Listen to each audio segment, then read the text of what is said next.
Hello friends, welcome to my channel A to Z Chem Concepts.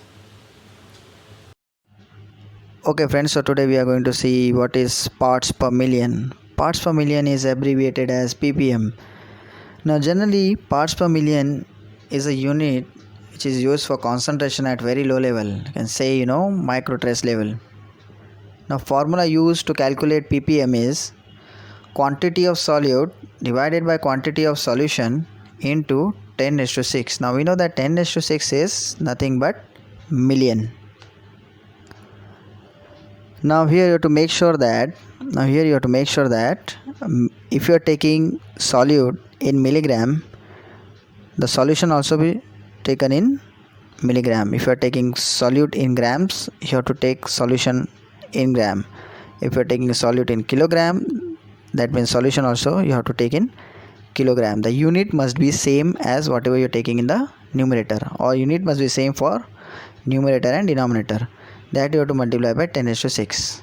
Okay, you have to make sure that always unit should be same, otherwise the calculation will be wrong.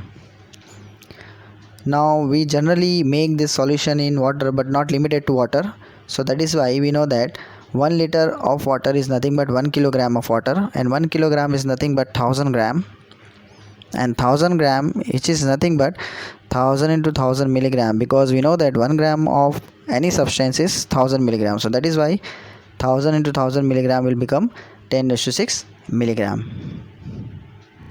That is why if you have milligram per liter of water or milligram of any substance per liter of water is nothing but ppm, because we know that 1 liter is nothing but 10⁶ milligram. That is why anything milligram per liter of water is nothing but ppm.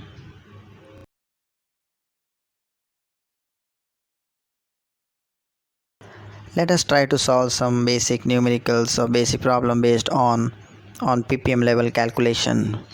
For example, here, what is the ppm of NaCl in 250 ml of solution? Now we have 250 ml of solution. In that you have to calculate the ppm level of NaCl. Okay, if it is found that there is 25 milligram of NaCl in the solution, that means 25 milligram is there in this 250 ml solution.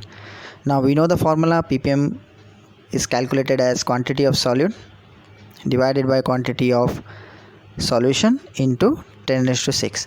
Now quantity of solute is given as 25 milligram of NaCl. Quantity of solution is 250 ml, and I told you that 250 ml is nothing but 250 gram, and 250 gram if you convert in milligram you have to multiply by 1000. So 250 into 1000 milligrams. Now we got 250 into 1000 milligram. Now this many milligram of solution. So we know that 25 milligram of solute and 250 into 1000 milligram, 250 into 1000 milligram of solution into 10⁶. So this on calculation you will get 100 ppm. So this is how you have to calculate. It's very simple calculation. Only you have to make sure that whatever unit you are taking in the numerator, the same unit should be there in denominator, and that has to be multiplied by 10⁶. Okay, let's solve another example.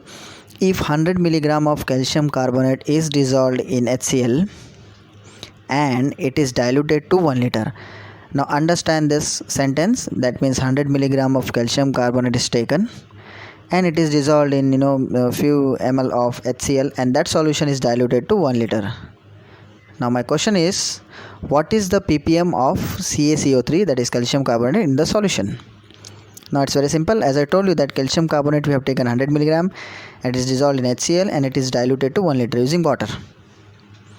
So 100 milligram of calcium carbonate is present in solution. That is what given here. Okay, so 100 milligram of calcium carbonate in 1 liter of solution.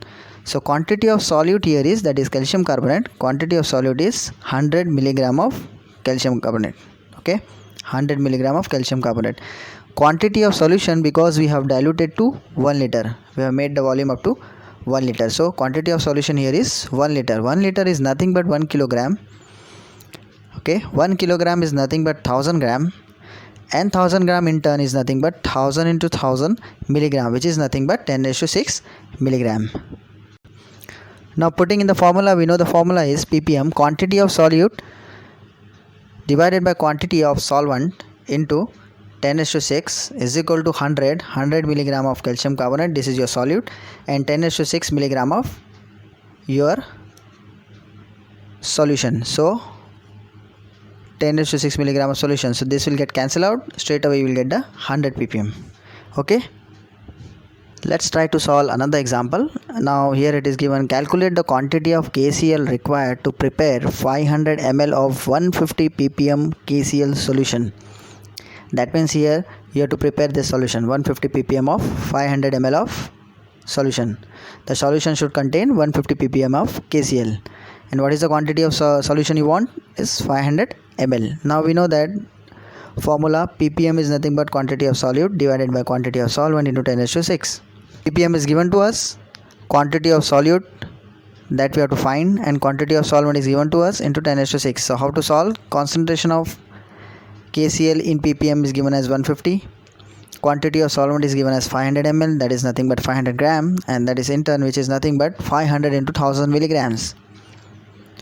Now ppm is given to us 150, quantity of solute, this is what we have to find. Quantity of solvent is given here 500 into 1000 milligram, that you have to multiply by 10⁶. Now simply on rearrangement these terms you will get the quantity of solute. So quantity of solute will be 150 into 500 into 1000 divided by 10⁶. So this on calculation, on solving this you will get 75 milligrams. So that 75 milligram if you dissolve in water, and finally if you make that volume up to 500 ml, so that solution will be 150 ppm. For more such videos, like and subscribe to my channel A to Z Chem Concepts.